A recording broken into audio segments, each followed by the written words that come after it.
গ্রামের নাম ছিল শিমুলতলা।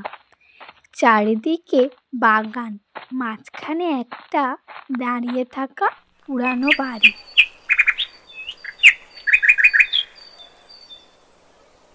সেই বাড়িতেই থাকতো মালতী আর তার মেয়ে ঝিলিক। জানো মালতীর মা, রাত হলে যেন তোমাদের বাড়ির চারপাশে কে ঘোরে। তুমি আর মালতী যেন ঘর থেকে রাতের বেলা একদম বেরোওনি।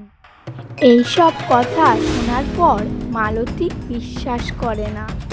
না না, এসব মিথ্যা কথা, এটা হতেই পারে না। আর আমি বিশ্বাস করি না এই ভূত প্রেত, এসব কিছু না, এগুলো মনের ভুল। এইসব কথা বলে মালতী ওখান থেকে চলে যায়। ঝিলিকের বাবা মারা গেছে অনেক বছর হয়ে গেল। একদিন রাত্রিবেলা রাতে ঝিলিক হঠাৎ উঠে বসল। মা, মা! কি রে, কি হয়েছে মা? তুই এরম ভাবে মাঝরাতে আমাকে ডাকছিস কেন রে? ঝিলিক ফিস ফিস করে বলল, মা, কেউ জানলার বাইরে থেকে আমাকে ডাকছে। মালতী জানলার দিকে তাকালো, দেখলো বাইরে অন্ধকার, শিমুল গাছ দুলছে, কেউ নেই।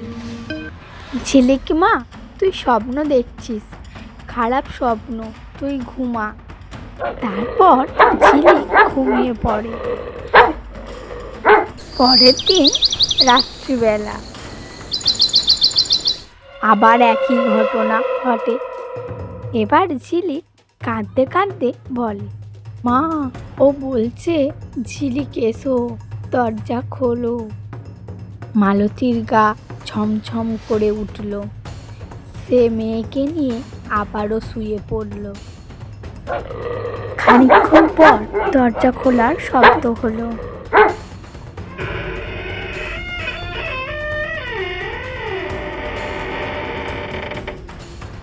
কে আছো বাইরে? আমাদের সামনে এসো। এরমভাবে দরজা ধাক্কা না দিয়ে আমাদের সামনে আসো। এদিকে মালতীর গলা যেন শুকিয়ে যাচ্ছে, কিন্তু তার মেয়ের জন্য তাকে সাহস দেখাতেই হবে। এতবার মালতী ডাকার পরও কোনো উত্তর পেল না, কিন্তু জানলার ফাঁক দিয়ে একটা যেন ঠান্ডা শীতল বাতাস বয়ে এলো।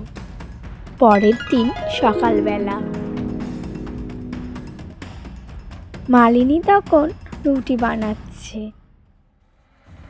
মা গো, জানো আমি রাতে ঘুমাতে পারিনি, আমার খুব ভয় লাগছিল। আজকের আমরা কি করে যে রাত কাটাবো জানি না মা। না রে মা, তোর ভয় কিসের, আমি তো আছি। কালকে ওইসব ছিল মনের ভুল, আজকে রাতে দেখবো কিছু হবে না, ও তো চিন্তা করিস না রে মা। সেই দিন রাতের বেলা, সেই রাতে মালতী আর ঘুমাতে পারল না। হঠাৎ ঝিলিক ঘুমের মধ্যে উঠে বসে, এক দৃষ্টে তাকিয়ে থাকলো। মা, ও এসেছে, ও আমাকে ঘুমাতে দিচ্ছে না, খালি আমাকে বলছে, ঝিলিক আমার কাছে আয়, ঝিলিক আমার কাছে আয়। তারপর তারা দেখে তাদের ঘরের কোণে কে যেন দাঁড়িয়ে আছে, চোখ দুটো লাল, তার চুলগুলো অগোছালো, সে যেন একইভাবে তাদের দিকে তাকিয়ে আছে। কে তুমি?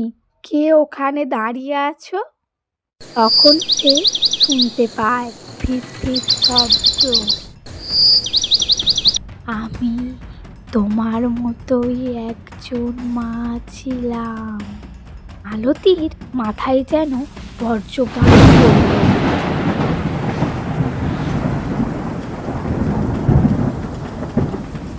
এই বাড়িতেই আমি আর আমার মেয়ে থাকতাম।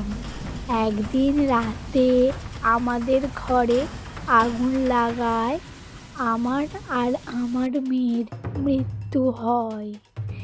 এই আগুনে পুড়ে আমরা মারা যাই। জানো মা, ওর মেয়েটা আমার মতো দেখতে। আমি এতদিন ধরে আমার মেয়েকে খুঁজছি, এতদিন পরে আমার মেয়েকে পেয়ে গেছি। এবার আমি আমার ঝিলিককে নিয়ে যেতে এসেছি। ধীরে ধীরে ঝিলিকের দিকে এগোতে থাকলো। না, তুমি আমার মেয়েকে একদম ছোঁবে না। স্বর্ণালীর এইসব কথা শুনে সেই মায়ের আত্মাটি বলতে থাকে, না গো মালতী, তোমার মেয়েকে আমি নিতে আসিনি।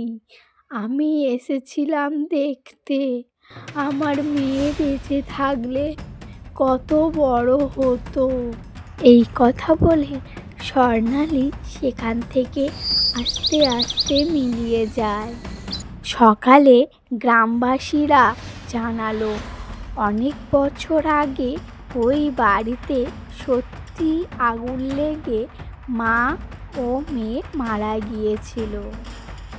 মালতী আর ঝিলিক সেই দিনই বাড়ি ছেড়ে চলে গিয়েছিল। কিন্তু গ্রামের লোক আজও বলে, অমাবস্যার রাতে জানলার পাশে দাঁড়িয়ে এক মা তার মেয়েকে ডাকতে থাকে।